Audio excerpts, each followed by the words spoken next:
Welcome to our channel.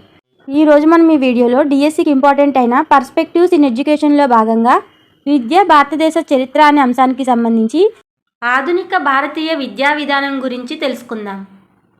ఇంతకు ముందు క్లాస్లో మనం భారతదేశ చరిత్రను చరిత్రకారులు 3 భాగాలుగా విభజించారని, 1 ప్రాచీన చరిత్ర, 2 మధ్యయుగ చరిత్ర, అలాగే 3 ఆధునిక చరిత్ర అని మనం తెలుసుకున్నాం.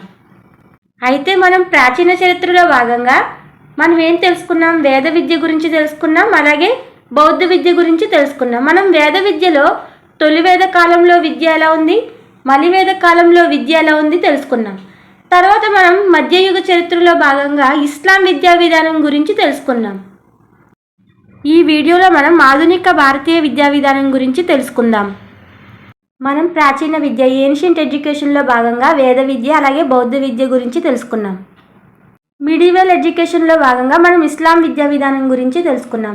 ఇప్పుడు మోడర్న్ ఎడ్యుకేషన్ ఆధునిక భారతీయ విద్యా విధానం గురించి తెలుసుకుందాం. మన భారతదేశానికి యూరోపియన్ల రాక ప్రారంభమైనప్పటి నుంచి నేటి వరకు కాలాన్ని ఆధునిక విద్యా కాలం అని అంటారు. మరి భారతదేశానికి ఏ శతాబ్దంలో యూరోపియన్ల రాక ప్రారంభమైంది అంటే 16వ శతాబ్దంలో ప్రారంభమైంది. కాబట్టి 16వ శతాబ్దం మొదలుకొని ఈ ఆధునిక భారతీయ విద్యా విధానం అనేది ప్రారంభమైంది. 1600 డిసెంబర్ 31న ఈస్ట్ ఇండియా కంపెనీ కలకత్తా కేంద్రంగా ఈఐసిని స్థాపించింది. ఈఐసి అంటే ఈస్ట్ ఇండియా కంపెనీ. వీటి ప్రధాన ఉద్దేశం ఏంటంటే మత ప్రచారం, క్రైస్తవ మత ప్రచారం చేయడం. ఇలా క్రైస్తవ మతాన్ని ప్రచారం చేయడం కోసం వారి దేశాల నుండి అనేకమైన క్రైస్తవ మిషనరీలు అనేవి వచ్చాయి. మరి ఇలా వచ్చిన క్రైస్తవ మిషనరీలు మన దేశంలో విద్యా వ్యాప్తి చేయడం అనేది జరిగింది. ఇక్కడ విద్యా వ్యాప్తి చేయడంలో వాళ్ళ స్వార్థం కూడా ఉంది. ఎందుకంటే వాళ్ళ యొక్క మత ప్రచారం చేసుకోవడానికి ఇక్కడ విద్యా వ్యాప్తి అనేది చేశారు. మరి మన భారతదేశానికి ఫస్ట్ వచ్చిన యూరోపియన్లు ఎవరు అంటే పోర్చుగీస్ వారు.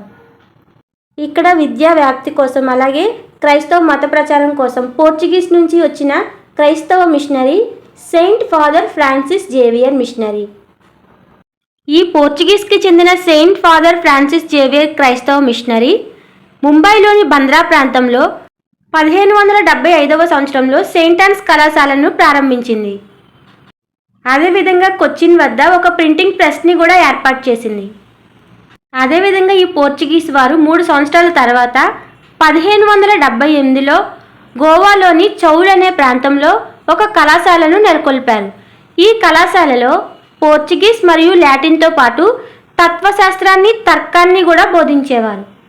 1575వ సంవత్సరంలో సెయింట్ ఫాదర్ ఫ్రాన్సిస్ జేవియర్ క్రైస్తవ మిషనరీ సెయింట్ ఆన్స్ అనే కళాశాలను ముంబైలోని బంద్రా ప్రాంతంలో ప్రారంభించింది. 3 సంవత్సరాల తర్వాత వీరు 1578వ సంవత్సరంలో గోవాలోని చౌల్ అనే ప్రాంతంలో ఒక కళాశాలను స్థాపించారు. ఈ కళాశాలలో పోర్చుగీస్ మరియు లాటిన్తో పాటు తత్వశాస్త్రాన్ని అలాగే తర్కాన్ని కూడా బోధించేవారు. కాబట్టి ఎస్ఎస్ ముఖర్జీ ఏం తెలియజేశారు అంటే భారతదేశంలో ఆధునిక విద్యకు ఆద్యులు పోర్చుగీస్ వారు అని ఎస్ఎస్ ముఖర్జీ అభిప్రాయపడ్డారు. అదేవిధంగా జర్మనీకి చెందిన క్రైస్తవ మిషనరీ వారు మద్రాసులో 2 స్వదేశీ పాఠశాలలను ఏర్పాటు చేశారు. తర్వాత మన భారతదేశంలో విద్యా వ్యాప్తి కోసం విశేష కృషి చేసిన జిలెన్ బాల్గ్ గురించి తెలుసుకుందాం. ఈ జిలెన్ బాల్గ్ అనే క్రైస్తవ మిషనరీ తమిళనాడుకి సమీపంలో గల ట్రాంక్వీబార్ అనే ప్రాంతంలో ఒక ఉపాధ్యాయ శిక్షణ కళాశాలను స్థాపించారు. ఈ ఉపాధ్యాయ శిక్షణ కళాశాలలో ముందుగా 8 మంది శిక్షణ పొందారు. ఈ కళాశాలలో దేని గురించి శిక్షణ పొందారు అంటే క్రైస్తవ మత ప్రచారం కోసం శిక్షణ పొందారు. ఈ జిలెన్ బాల్గ్ అనే క్రైస్తవ మిషనరీ డెన్మార్క్ దేశం తరపున వచ్చింది. ఇలా వచ్చిన ఈ క్రైస్తవ మిషనరీ జిలెన్ బాల్గ్ అనే క్రైస్తవ మిషనరీ తమిళనాడుకు సమీపంలో గల ట్రాంక్వీబార్ ప్రాంతంలో ఉపాధ్యాయ శిక్షణ కళాశాలను ప్రారంభించింది. ఈ జిలెన్ బాల్గ్ ఏం చేశారు అంటే బైబిల్ని తమిళంలోకి అనువాదం చేశారు. ఈ జిలెన్ బాల్గ్ తమిళనాడులో నివాసం ఉంటూ అక్కడ స్థానిక భాష నేర్చుకుని బైబిల్ని తమిళంలోకి అనువాదం చేశారు. ఈ మిషనరీ తర్వాత వచ్చిన మిషనరీయే షుల్జ్ మరియు స్వార్ట్ మిషనరీ. బైబిల్ని తమిళంలోకి అనువాదం చేసింది జిలెన్ బాల్గ్ అయితే బైబిల్ని తెలుగులోకి అనువాదం చేసింది బెంజమిన్ షుల్జ్. ఈ షుల్జ్ అనే క్రైస్తవ మిషనరీ తెలుగుని నేర్చుకుని బైబిల్ని తెలుగులోకి అనువాదం చేశారు.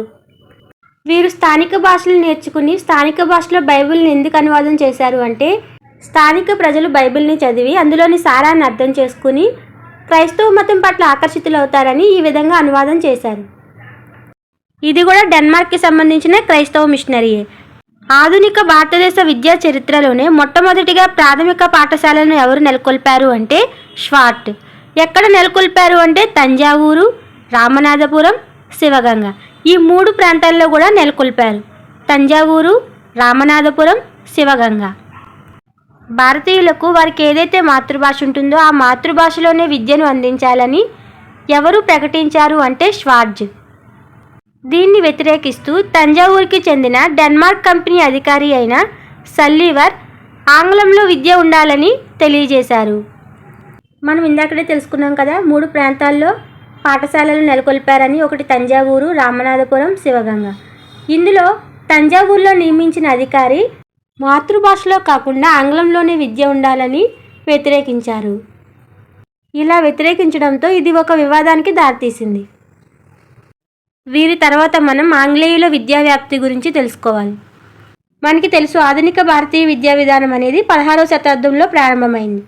అయితే 1600 డిసెంబర్ 31న ఈస్ట్ ఇండియా కంపెనీ కలకత్తా కేంద్రంగా స్థాపించారు. అయితే ఈ ఈస్ట్ ఇండియా కంపెనీ ఏం చేసింది అంటే 1659వ సంవత్సరంలో ఒక ఓడ ద్వారా ఇండియాకి క్రైస్తవ మిషనరీ సంస్థలను ఇంగ్లాండ్ నుంచి పంపించింది. మన ఇండియా నుండి పీటర్ అనే యువకుడికి క్రైస్తవ మతం మీద శిక్షణ ఇప్పించడానికి, అలాగే ఇంగ్లాండ్ నుండి ఒక ఓడ నిండా మత గ్రంథాలను పంపించినట్టు ప్రముఖ విద్యావేత్త ఎన్ఎన్లా the promotion of learning in India అనే గ్రంథంలో పేర్కొన్నారు. ఇలా ఆయన గ్రంథంలో తెలియజేశారు. అయితే ఆంగ్లేయుల సైనికుల పిల్లల కోసం వారికి విద్యను అందించడం కోసం 1715లో మద్రాసులో, అలాగే 1718 నుంచి 19 కలకత్తాలో, అలాగే 1730 నుండి 31 సంవత్సరంలో ముంబైలో, తర్వాత తంజావూరులో కూడా కొన్ని విద్యా సంస్థలు అనేవి ఏర్పాటు చేశారు. A student history of education in India అనే పుస్తకంలో జేపీ నాయక్ అలాగే నూరుల్లా భారతదేశంలో ఆధునిక విద్యకు ఆద్యులు ఆంగ్లేయులని తెలియజేశారు.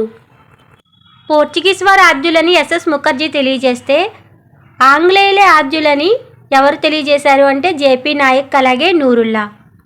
ఈ క్రైస్తవ మిషనరీలను ఆర్జే వెల్టర్ అనే విద్యావేత్త మిషనరీ స్కూల్స్ ఇన్ ఇండియా అనే గ్రంథంలో విమర్శించారు. ఏమని విమర్శించారు అంటే ఈ క్రైస్తవ మిషనరీలన్నీ వారి స్వార్థం కోసమే మన ఇండియాలో విద్యా వ్యాప్తి చేశారే కానీ మన ఇండియాకి మేలు చేయాలని కాదని విమర్శించారు.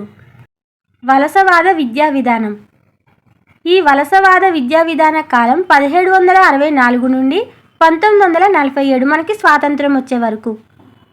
ఈ వలసవాద విద్యా విధానాన్ని మనం 2 రకాలుగా చూడొచ్చు. ఒకటి ఈస్ట్ ఇండియా విద్యా విధానం అయితే రెండవది వచ్చేసి బ్రిటిష్ పరిపాలనా విద్యా విధానం. ఈస్ట్ ఇండియా విద్యా విధాన కాలమేమో 1764 నుంచి 1858 వరకు అయితే, బ్రిటిష్ పరిపాలనా విద్యా విధానం అయితే 1858 నుంచి 1947 వరకు. మనం చార్లెస్ గ్రాంట్ గురించి తెలుసుకోవాలి. ఎందుకంటే ఈయన ఆధునిక విద్య పితామహుడు. ఆధునిక విద్య పితామహుడు ఎవరు? Charles grant. అదే మనల్ని ఆధునిక విద్యా విధానానికి అడిగితే, ఆధునిక విద్యా విధానానికి పితామహుడు అని అడిగితే చార్లెస్ వుడ్. కాబట్టి ఆధునిక విద్య పితామహుడు చార్లెస్ గ్రాంట్ అయితే ఆధునిక విద్యా విధానానికి పితామహుడు చార్లెస్ వుడ్. ముందుగా మనం చార్లెస్ గ్రాంట్ గురించి తెలుసుకోవాలి. చార్లెస్ గ్రాంట్ 1773వ సంవత్సరంలో ఈఐసి ఉద్యోగస్తుడిగా మన భారతదేశానికి వచ్చారు. మన భారతదేశంలో 20 సంవత్సరాలు ఉద్యోగం చేశారు. ఈఐసి కంపెనీ ఉద్యోగస్తుడిగా 20 సంవత్సరాలు మన భారతదేశంలో పనిచేశారు. ఇలా ఇక్కడ ఉద్యోగం చేసిన తర్వాత 1792లో గ్రాంట్ ఇంగ్లాండ్కి వెళ్ళిపోయారు. అలా వెళ్ళిపోయిన చార్లెస్ గ్రాంట్ ఒక గ్రంథాన్ని రాశారు. ఆ గ్రంథం పేరేంటంటే అబ్జర్వేషన్. అంటే ఈయన భారతదేశంలో ఏదైతే పరిశీలించారో అవి ఆ గ్రంథంలో రాశారు. అయితే ఈయన రాసిన అబ్జర్వేషన్ అనే గ్రంథాన్ని విల్బర్డ్ ఫోర్స్ సహాయంతో బ్రిటిష్ పార్లమెంట్ దృష్టికి తీసుకొచ్చారు.